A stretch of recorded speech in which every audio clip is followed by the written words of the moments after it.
Baik, saya awali dulu pertemuan di pagi hari ini. Assalamualaikum warahmatullahi wabarakatuh. Selamat pagi. Semoga video pembelajaran kali ini menjumpai sahabat sekalian dalam keadaan sehat, selalu dalam lindungan Allah Subhanahu wa taala, dan tentunya selalu tetap semangat untuk terus belajar. Baik, sahabat sekalian, pada pagi hari ini kita masuk ke materi 14. Ini merupakan materi baru ya, karena kita kemarin sudah membahas materi 3.4 sudah selesai.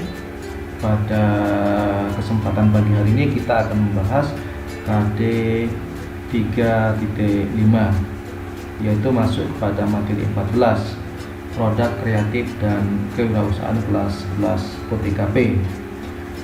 Baik sahabat sekalian, sebelum menyampaikan pembahasan di pagi hari ini, saya sampaikan terlebih dahulu kompetensi dasar kita di pagi hari ini. Seperti yang saya sampaikan tadi, bahwa kita masuk pada materi baru, yaitu KD 3.5, menganalisis sistem produksi produk usaha, dan 4.5 merencanakan sistem produksi produk usaha. Adapun indikator pencapaian kompetensi yang akan kita capai dalam pembelajaran pada pagi hari ini, yaitu pada indikator pencapaian kompetensi 3.1 menjelaskan pengertian sistem produksi suatu produk usaha. 3.5.2 menjelaskan jenis-jenis sistem produksi suatu produk usaha.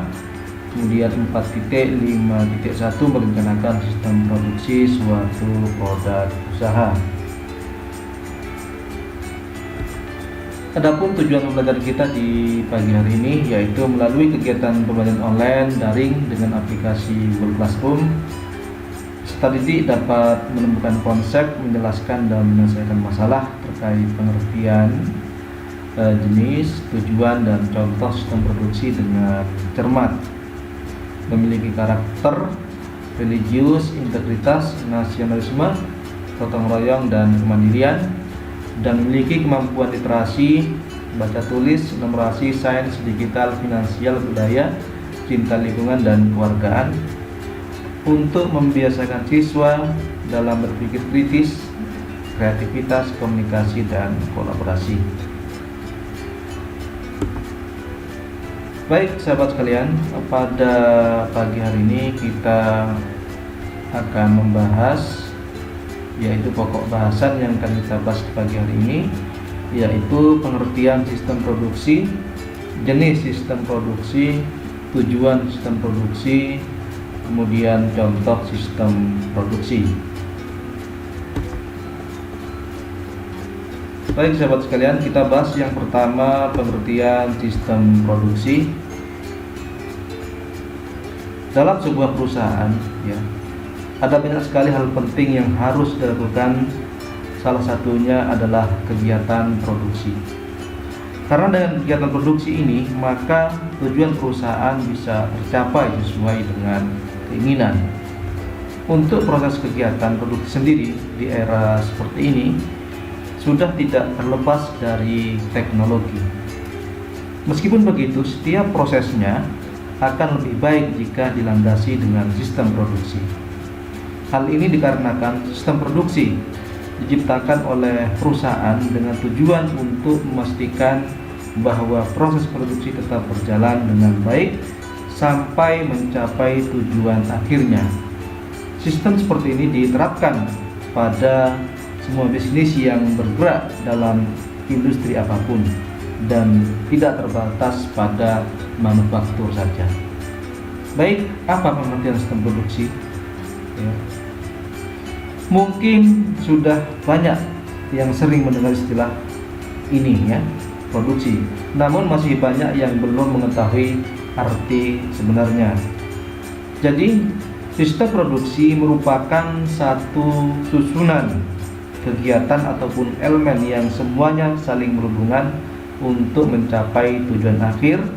Tidak hanya saling berhubungan, tapi juga semua elemen tersebut akan saling menopang satu dengan yang lainnya.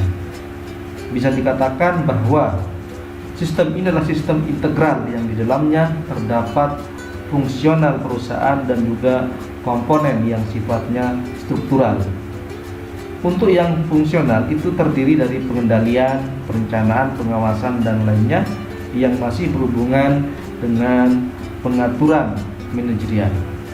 Lalu ada struktural yang terdiri dari tenaga kerja, mesin, peralatan, dan sebagainya. Itu kurang lebihnya maksud atau pengertian sistem produksi. Selanjutnya kita masuk ke jenis sistem produksi. Setelah mengetahui pengertian dari sistem produksi, maka sekarang saatnya untuk mengetahui jenis yang ada dalam proses produksi. Untuk jenisnya sendiri sebenarnya dibagi menjadi dua garis besar.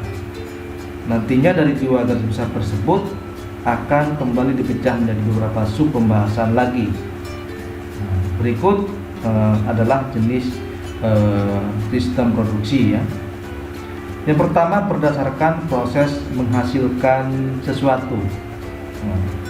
Jenis yang pertama dari sistem ini adalah berdasarkan proses yang menghasilkan sesuatu. Bisa dibilang ini adalah proses yang menghasilkan sebuah output. Dalam jenis yang satu ini akan dibagi lagi menjadi dua bagian yang didasarkan pada waktu prosesnya seperti continuous proses ya. Bisa disebut juga dengan proses produksi yang sifatnya berlanjut atau continue. Nah, untuk proses produksi ini biasanya sistem akan menyusun peralatan ataupun komponen yang dibutuhkan secara berurutan sesuai dengan kegiatan produksi yang dilakukan.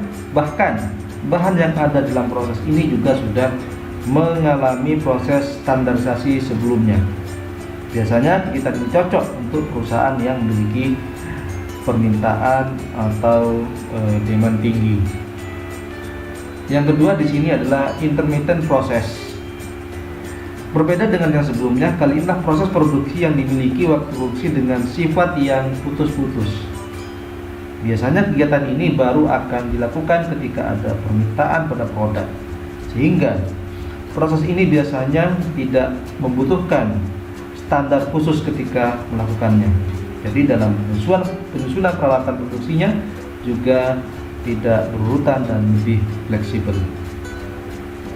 Kemudian yang kedua yaitu berdasarkan tujuan operasinya. Ya.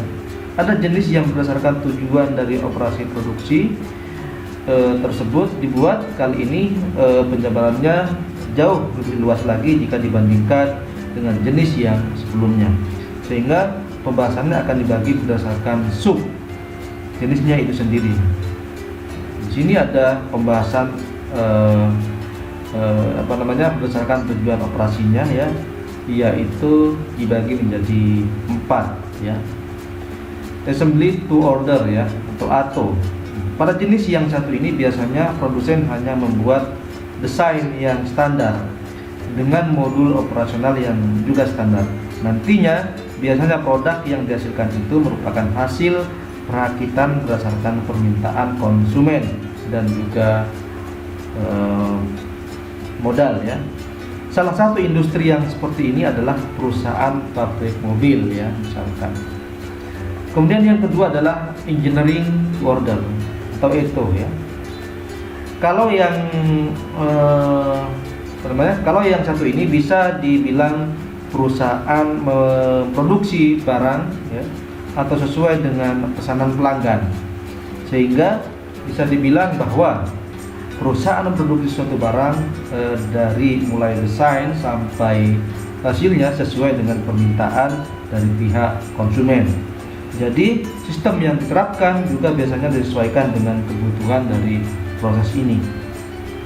Kemudian yang ketiga yaitu make to order ya, MTO ya, sesuai dengan namanya, di mana produsen baru akan mengerjakan produk tersebut setelah sebelumnya pesanan item tersebut sudah diterima. Jadi sistem produksi yang digunakan pastinya akan jauh lebih berbeda jika dibandingkan dengan yang lainnya. Karena pekerjaan baru akan dilakukan setelah produk yang dipesan sudah diputuskan oleh konsumen. Kemudian make to stock ya, MTS. Kalau sistem yang sebelumnya dibuat setelah produk dipesan oleh pembeli, maka kali ini berbeda. Karena untuk sistem ini dibuat untuk menyelesaikan produksinya hanya sebagai barang untuk berjaga-jaga atau untuk stok, sehingga tidak harus menunggu pesanan dari konsumen terlebih dahulu dan proses pengerjaan sudah bisa dilakukan. Kemudian selanjutnya kita bahas tujuan sistem produksi. Nah, di sini setelah mengetahui jenisnya ya, maka sekarang saatnya untuk mengetahui tujuan dan sistem produksi. Karena pastinya setiap hal yang diciptakan memiliki sebuah tujuan tertentu yang berguna untuk membantu proses dalam produksi di suatu perusahaan. Adapun beberapa tujuan dari sistem yang adapun beberapa tujuan dari sistem produksi, yaitu diantaranya adalah 1. Memenuhi kebutuhan perusahaan. Pertama, untuk memenuhi kebutuhan dari perusahaan tersebut, di mana kebutuhan tersebut bisa berupa barang hasil produksi. Dengan adanya sistem produksi seperti ini ya, kegiatan produksi bisa berjalan dengan lancar dan semua barang produksi yang dibutuhkan bisa dibuat sesuai dengan pesanan. Bahkan untuk barang yang sifatnya custom sekalipun akan tetap bisa diproses sesuai keinginan dengan proses yang baik. Yang kedua adalah memperhitungkan modal. Tujuan sistem produksi yang kedua adalah memperhitungkan modal. Lalu dengan adanya sistem seperti ini, untuk melakukan proses sebuah produksi tanpa sadar juga membantu pengusaha untuk memperhitungkan modal yang digunakan, karena sistem ini membantu untuk mengurutkan komponen yang digunakan dan apa saja yang perlu untuk dilakukan dalam membuat sebuah produk, sehingga modal yang digunakan dapat ditentukan dengan jelas. Yang ketiga yaitu membuat proses produksi berjalan dengan teratur. Nah, terakhir yaitu proses produksinya bisa berjalan dengan teratur karena seperti yang sebelumnya sudah dibahas bahwa semuanya diatur dengan baik. Bahkan jika memperhatikan jenis yang sebelumnya dibahas, bisa dipastikan bahwa apapun proses produknya bisa dilangsungkan dengan baik apabila memiliki sistem produksi yang jelas. Selanjutnya adalah contoh sistem produksi. Untuk contohnya sendiri, sebenarnya ada banyak sekali yang bisa diamati dalam kehidupan kita selama ini. Hanya saja banyak yang belum menyadari hal tersebut dan menganggapnya sebagai hal yang biasa saja. Supaya tidak lagi bingung dan bisa membedakan dengan baik berdasarkan komponen fungsional dan strukturnya, maka di sini ada beberapa contoh sistem produksi dalam kegiatan sehari-hari. Misalkan rumah sakit ya. Nah, di dalam rumah sakit ternyata tenaga medis seperti dokter, perawat, apoteker ataupun karyawan itu termasuk dalam fungsi struktural, sementara seperti manajernya ataupun SOP untuk para dokter dan tenaga medis, semua hal tersebut termasuk dalam komponen fungsional karena berkaitan dengan manajerial. Output yang dihasilkan pelayanan medis bagi pasien dan pelayan terkait dengan kesehatan lainnya. Kemudian contoh yang kedua adalah transportasi darat. Kalau pada jenis bisnis transport darat yang umum digunakan seperti bus, bagian di dalamnya juga memiliki sistem produksi. Misalkan untuk fungsi strukturnya terdapat supir, kondektur, dan tenaga ahli mesin yang membantu kendaraan untuk bisa berjalan dan digunakan. Sementara kalau untuk fungsionalnya yang berhubungan dengan manajerial, ada bagian informasi dan bagian pengaturan di dalamnya. Sedangkan output yang dihasilkan adalah layanan transportasi darat bagi orang dan barang dari satu lokasi ke lokasi lain. Ini merupakan contoh sistem produksi secara sederhana ya. Kemudian bisa kita simpulkan ya, ternyata sistem produksi itu sangat luas sekali jangkauannya dan jenis dan juga contohnya mencakup hampir seluruh perusahaan yang bergerak dalam bidang industri. Meskipun begitu masih banyak yang meremehkan kehadiran dari sistem ini. Padahal dengan adanya sistem ini, sebuah proses produksi dapat berjalan dengan baik dan menghasilkan produk yang sesuai dengan tujuan awal. Hal yang perlu kita perhatikan dalam membangun sistem produksi yang optimal adalah dengan penganggaran yang terencana. Jadi masalah keuangan dalam suatu usaha adalah hal yang sangat krusial. Tanpa pengelolaan keuangan yang benar, bisa dipastikan operasi dalam setiap bisnis tidak akan sesuai dengan perencanaan yang telah dibuat. Oke, terima kasih. Mungkin itu yang dapat Pak Sawi sampaikan dalam kesempatan pagi hari ini. Jika ada yang kurang dipahami bisa ditanyakan di forum kelas atau classroom. Semoga materi hari ini bisa kita terima dengan baik. Terima kasih. Saya akhiri. Assalamualaikum warahmatullahi wabarakatuh.